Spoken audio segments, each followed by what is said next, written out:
నేను ఈరోజు ఒక మంచి కాఫీ చేస్తున్నానండి. కొబ్బరి పాల కాఫీ అనమాట. చాలా బావుంటుంది. దీనికి ఇలాగా మంచిగా అయిన కాయ తీసుకోవాలండి. అంటే మరీ కురిడీలా అయిపోకుండా మీడియంగా ముప్పేటకాయ అంటారు కదా! అలాంటి కాయ తీసుకొని, ఆ కాయతో ముక్కలు చేసుకొని మిక్సీలో వేసుకొని బాగా రుబ్బి పాలు తీసుకోవాలనమాట. మనం కొబ్బరన్నం చేసుకోవడానికి పాలు తీసుకుంటాం కదా! అలాగా.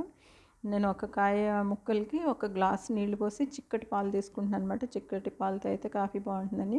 మనకి పాలంటే ఇష్టం ఉండని వాళ్ళు, పాలు తాగకూడదు అనుకున్న వాళ్ళు ఈ కొబ్బరి కూడా చాలా మంచిది కదండీ! ఇలాగ చేసుకొని తాగొచ్చనమాట. ఈ పాలు తీసుకొని ఇవి డైరెక్ట్‌గా హీట్ చేయకుండా డబుల్ బాయిలింగ్ సిస్టమ్‌లో హీట్ చేయాలండి. ఒక గిన్నెలో ఈ పాలు తీసుకొని వేరే గిన్నెలో కొంచెం వాటర్ వేసి, ఆ వాటర్‌లో ఈ పాలు గిన్నె పెట్టి నీళ్ళు మరిగిన తర్వాత మనకి బాగా హీట్ అవుతాయన్నమాట ఈ పాలు.